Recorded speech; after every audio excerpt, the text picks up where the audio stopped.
a ver, yo creo que la primera cuestión importante en el uso de las TIC es no pensarla tanto como TIC, es decir, como tecnología de información y comunicación, sino empezar a pensarla más como tecnologías para el aprendizaje y el conocimiento y como tecnologías para la participación y el empoderamiento, ¿no?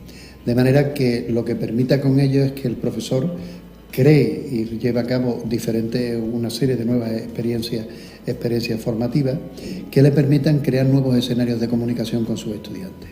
Escenarios de comunicación con sus estudiantes que permitan que sean más flexibles, que permitan escenarios que el estudiante pueda trabajar independientemente del espacio y del tiempo entre el que se encuentre él con sus pares y también con el profesor, y escenarios que pueden ser enriquecidos con todas las posibilidades que ofrecen las tecnologías para aportarnos recursos visuales, para aportarnos recursos audiovisuales y también para que el estudiante se convierta, por decirlo de una forma, en un proconsumidor de información, ¿no?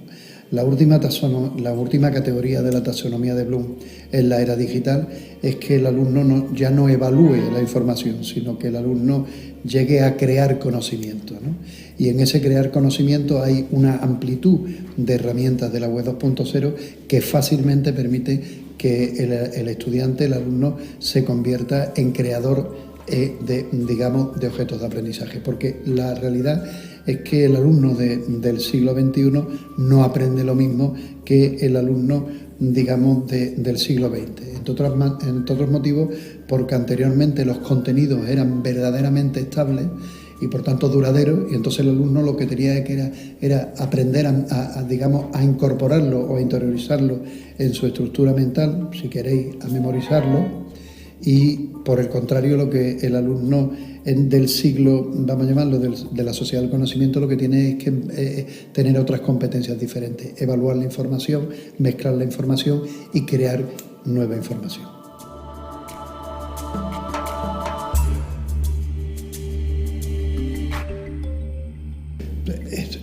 Bueno, vamos a ver. En primer lugar, porque vivimos en un mundo completamente, donde la amplitud de sistemas simbólicos que tenemos para comunicarnos entre nosotros es verdaderamente amplio. Pensar que hoy en día una persona alfabetizada es aquella que exclusivamente domina los códigos impresos y los códigos, escritos, es absurdo. Hoy en día nos comunicamos a través de diferentes tipos de recursos que tienen diferentes sistemas simbólicos, por tanto tenemos que aprender a comunicarnos con ellos. Valga un ejemplo, ahora mismo nos estamos comunicando con unos sistemas simbólicos completamente diferentes a un texto o un artículo científico. Pues esa es una competencia que tiene que tener el docente, es conocer qué diversidad de sistemas simbólicos hay, conocer también qué posibilidades comunicativas le ofrece esos sistemas simbólicos y lo que es verdaderamente importante desde mi punto de vista, no pensar que la competencia digital se agota o se acaba en un dominio instrumental de esas tecnologías o si quieres de esos sistemas simbólicos para crear mensajes. En el ámbito de la enseñanza, para mí la competencia digital es cuando un profesor es absolutamente competente, es absolutamente, capaz de integrar las tecnologías para hacer escenarios formativos completamente diferentes a lo que tradicionalmente se hacía. Si se quiere, al fin y al cabo, hablar de competencia digital de un docente es hablar de competencia pedagógica de un docente, porque la competencia digital debe ser una más, lo mismo que tiene que ser competente en cuanto a crear metodologías, estrategias o en cómo utilizar diferentes formas de evaluación.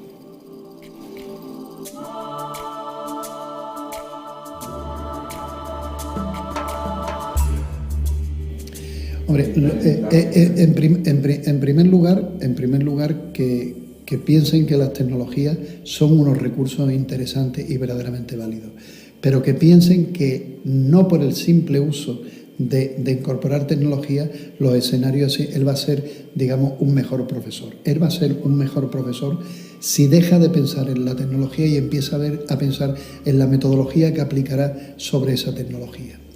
Yo creo que y otro de las cosas que puede ser importante transmitirle a un docente es que se dé cuenta que la docencia en el siglo de la sociedad del conocimiento debe ser diferente a la docencia que se hacía en la sociedad postindustrial, donde se requiere crear escenarios más colaborativos por parte de los estudiantes, donde se requiere crear escenarios más interactivos y hablando en interacción, no en este caso como participación, sino en la interacción con diferentes tipos de objetos de aprendizaje que nosotros, y ya no solamente nosotros, sino lo que es, digamos, pues toda la red, toda la galaxia multimedia pone a disposición de los propios estudiantes. Cada vez vamos sabiendo y vamos teniendo más claro que el alumno no adquiere toda la información en los contextos formales, sino mucha información que recibe, la recibe y la procesa a través de lo informales y no formales.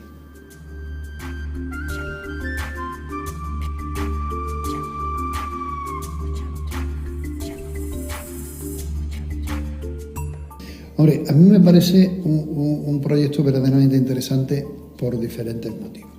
El primer motivo es por cómo surge, ¿no? O sea, surge evidentemente desde un marco teórico y conceptual, pero los primeros análisis de diagnóstico que se efectúan a través de herramientas tanto cuantitativas como cualitativas, lo que te llevan es que esa concreción, esa digamos, base conceptual, llegarla a concretar en lo que serían las necesidades pedagógicas e informativas en tecnología de un colectivo de docentes. Por tanto, eso ya me parece verdaderamente interesante.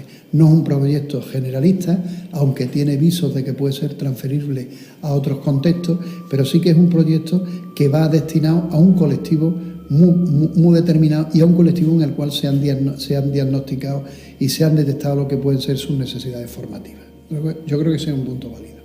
Otro punto que me parece que es interesante es que si las universidades piensan que la incorporación de las tecnologías es simplemente incorporación de instrumentos, yo creo que es un error. Para que un docente incorpore las tecnologías tiene que tener un equipo que le apoye, que le dé pistas y sugerencias de cómo esas tecnologías se incorporan en la práctica educativa. Y yo creo que esa puede ser una función verdaderamente interesante que está haciendo en las experiencias que yo he conocido el grupo de Creative. Lo que yo creo que la universidad debe pegar un salto más, ¿no? Y es que hacer esfuerzos para que pase de proyectos a otro tipo de elementos más implicados en la propia comunidad universitaria. ¿Por qué?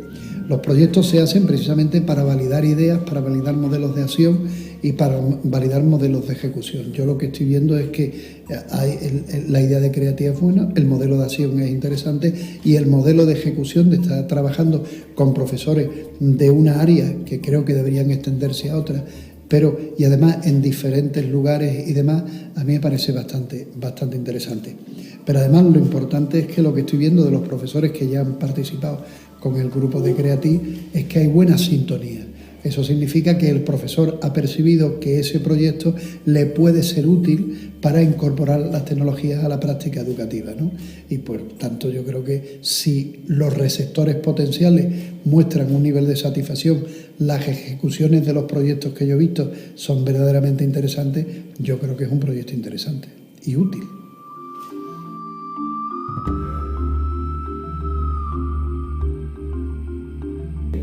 Hombre, yo creo que los desafíos serían, el primer desafío es saber dimensionar el esfuerzo al cual se puede llegar, ¿no? Porque en todo proyecto uno se cree que puede llegar a muchos sitios y entonces los proyectos esos fracasan por eso. Yo creo que es dimensionar el volumen humano que tiene, el volumen técnico que tiene, dimensionar hacia dónde puede llegar.